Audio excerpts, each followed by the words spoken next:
Muy buenos días. El día de hoy estamos celebrando la conversión de San Pablo.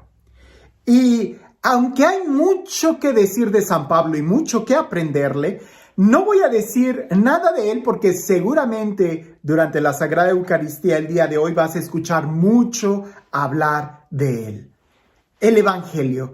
El Evangelio creo que tiene un mensaje muy importante para nosotros, especialmente para aquellos que están muy familiarizados con estas palabras, porque muchas veces podemos perder de vista qué es lo que realmente es importante. E incluso si San Pablo estuviera aquí, seguramente él nos diría: ¿para qué pierden el tiempo hablando de mí? Hablen de Jesús. Aunque ciertamente en algunas ocasiones San Pablo habló de él mismo con tal de que se entendiera mejor el mensaje de Cristo. Por eso el contemplar algunos modelos de fe, Jesús es el único modelo, ¿verdad?, a quien debemos de seguir. Pero cuando me refiero a modelos de fe, es modelos de personas que han logrado seguir a Jesús. Eso nos motiva, saber que sí se puede con todo y nuestras limitaciones. Y San Pablo es un gran ejemplo de alguien que pudo imitar a Jesús. Incluso él es el que dice: imítame a mí cuando yo imito a Cristo. Y cuando no lo imito, imítalo a él, de tal manera que siempre sea Jesús nuestro modelo. Pero escuchemos el Evangelio y abramos nuestro corazón para que sea Dios el que hable directamente a nosotros. Dice así: en aquel tiempo se apareció Jesús a los 11 y les dijo: vayan por todo el mundo y prediquen el Evangelio a toda criatura. El que crea y se bautice se salvará. El que se resista a creer será condenado. Estos son los milagros que acompañarán a los que hayan creído. Arrojarán demonios en mi nombre, hablarán lenguas nuevas, cogerán serpientes en sus manos, y si beben un veneno mortal no les hará daño. Impondrán las manos a los enfermos y estos quedarán sanos. El contexto de este evangelio, claro está, en la resurrección. Jesús resucitado les da estas indicaciones a los apóstoles: vayan y prediquen a todo el mundo. E incluso el día de hoy casi pudiéramos decir: vayan y prediquen a todo el universo. Algunos me han dicho: padre, ¿qué pasaría si hubiera extraterrestres? Les digo: pues no lo sé, pero seguramente también necesitan escuchar del amor que Dios tiene. Vayan por todo el mundo y prediquen. Ahora, escuchemos esto: el que crea y se bautice. Hablamos de creer. ¿Qué significa creer? Por ahí algunos dicen que creer es solamente la relación entre mi idea con la realidad, de una u otra forma el poder entender algún concepto. Eso sería de manera intelectual, porque realmente cuando tú crees en algo, también tu comportamiento está en esa coherencia con tu intelecto. Entonces creer no es solamente una facultad intelectual, sino que lleva consigo también un comportamiento. De tal manera que si tú crees que el agua está muy fría, pues seguramente vas a ir casi preparándote para sentir el agua fría cuando te metas a la alberca.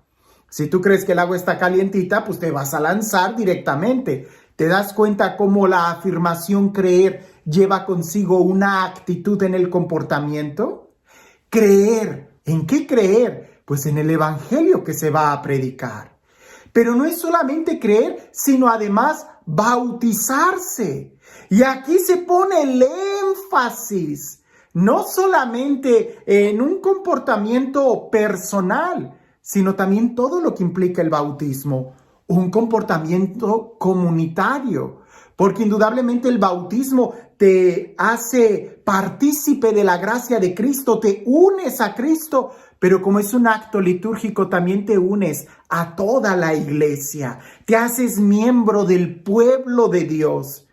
Entonces no se trata solamente de creer de manera personal y tener una actitud de manera personal, sino el acto de bautizarse también implica una vida litúrgica y una vida comunitaria. Ahora, ¿qué es lo que sucede cuando alguien no cree? Pues se condena. ¿Se condena a qué? A vivir sin fe. ¿Y qué es vivir sin fe? Pues vivir en la angustia de la muerte, en vivir de la angustia de que no sabes qué sucede el día de mañana, el vivir en la angustia de que no te sientes amado por un Dios real, el vivir fuera de la comunidad cristiana, el no tenerle sentido a tu vida, el no participar de una liturgia que te ayuda a elevarte a Dios. De todo eso una persona se condena cuando no cree, cuando no vive su dignidad de bautizado. Entonces, no es que Dios te condene, sino que la misma persona se condena cuando no está viviendo de acuerdo a la fe que dice que profesa.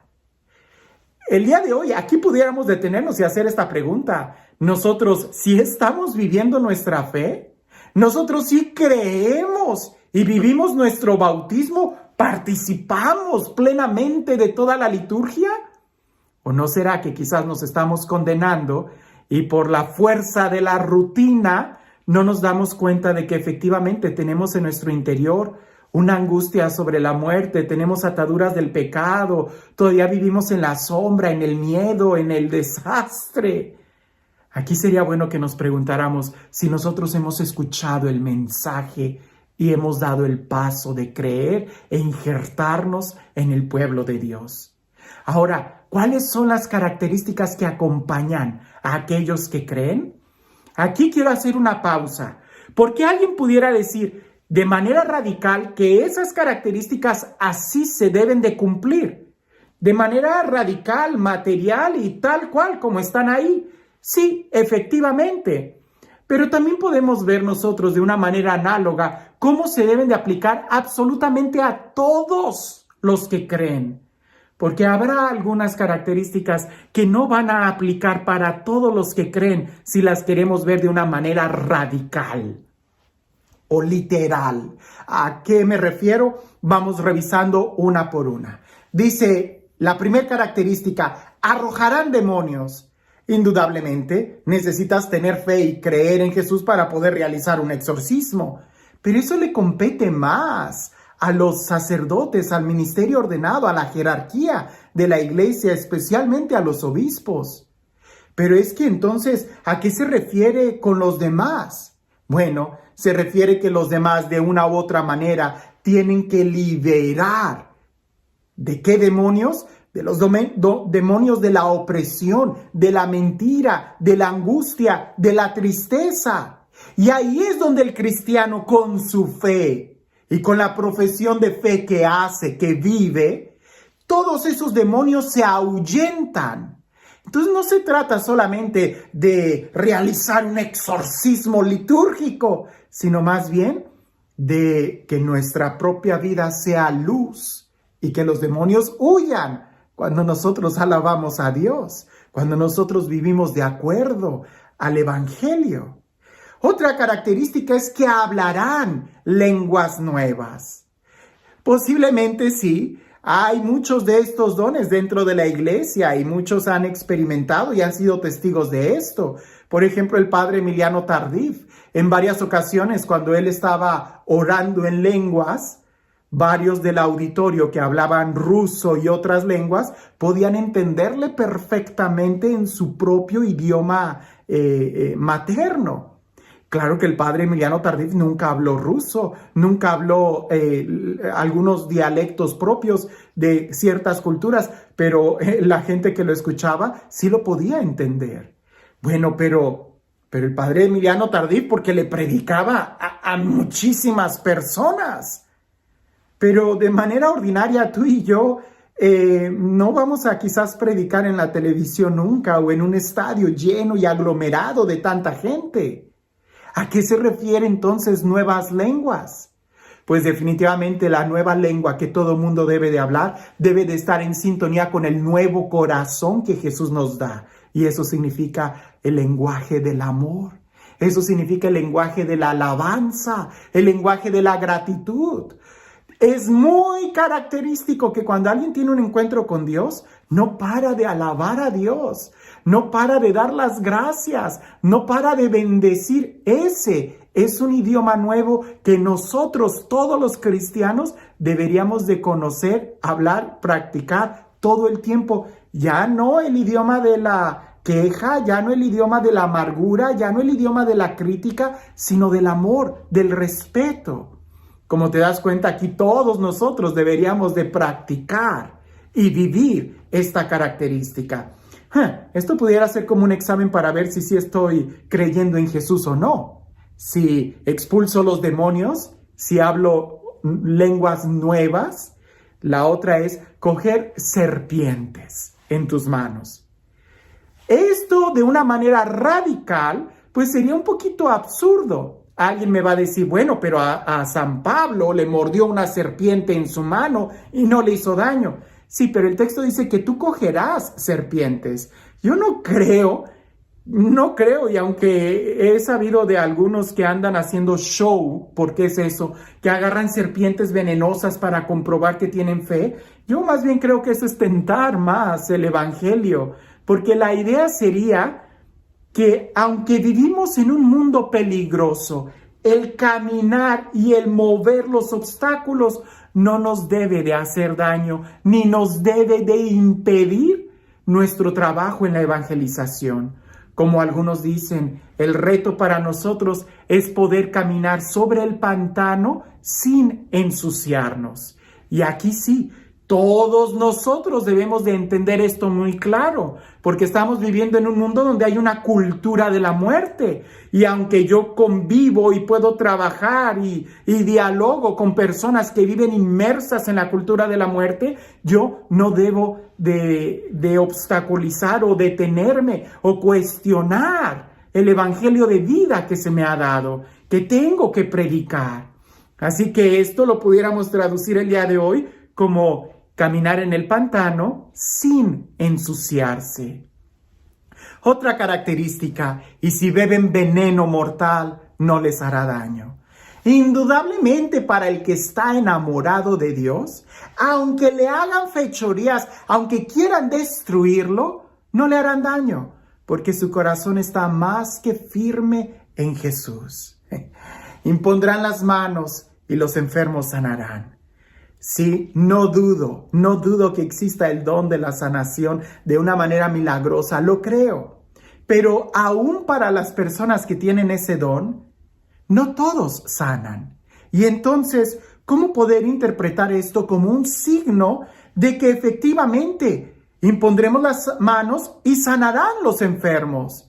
Se está hablando de que nuestro trabajo será medicina, de que nuestro trabajo será más sanar el corazón, las relaciones, la cultura, el autoestima. Eso sí, a todos los que sean tocados por nuestro ministerio debieran ser sanados sin excepción. Como te das cuenta, no se trata solamente de querer leer el evangelio de una manera espectacular. Si lo leemos así, inmediatamente quedamos fuera y lo hacemos más como un show de televisión. Pero si lo queremos aplicar a nuestra vida, nos envuelve, nos compromete y nos incluye a todos sin excepción. Así que este pudiera ser como un examen para saber si realmente somos cristianos, si realmente profesamos nuestra fe en Jesús, o si quizás nos hemos acostumbrado tanto al evangelio que ya no dejamos que entre a nuestro corazón con la novedad que presenta. Y este Dios, el Dios del amor, el Dios de la vida, el Dios de la paz, el Dios que nos ama, el Dios que nos acompaña y que nos da una tarea y una misión, ir y evangelizar, que sea Él quien el día de hoy te bendiga, en el nombre del Padre, del Hijo y del Espíritu Santo. Cuentan por ahí que había un hombre que pudo comprar un pequeño libro de la Biblioteca de Alejandría que se había quemado, un pequeño libro que sobrevivió a las llamas de esa biblioteca tan importante. Y lo compró muy barato, pero cuando lo estaba hojeando se dio cuenta que en la parte de atrás había una inscripción donde estaba el secreto de cómo convertir las cosas, cualquier material, en oro. Y para eso él tenía que conseguir la piedra filosofal que estaba escondida entre muchas piedras a la orilla de cierto mar. Claro, de manera exterior era una piedra normal, pero la diferencia de esta piedra es de que cuando tú la agarrabas era una piedra caliente. Así que él pidió dinero, se fue a tal lugar donde estaba inscrito en el mapa, en esas pequeñas direcciones, cuál era el mar y cuál era precisamente esa ribera en donde la piedra estaba escondida. Y él agarraba una piedra, estaba fría, y para no soltarla en la orilla, porque si no la iba a volver a agarrar, la arrojaba al centro del mar. Y así agarraba una piedra fría, la lanzaba, otra piedra fría la lanzaba. Por una semana, duró un mes, duró un año, pero él estaba convencido de que entre todas esas piedras, ahí estaba esa piedra mágica que iba a convertir lo más corriente en oro.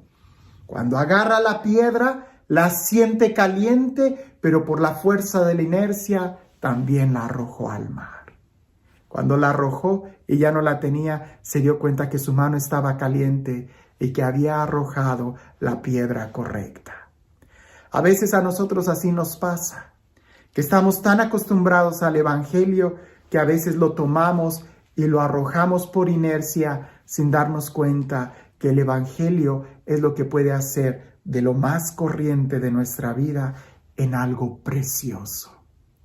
Cree en el Evangelio y te darás cuenta que la vida vale la pena vivirla. Que tengas un excelente día.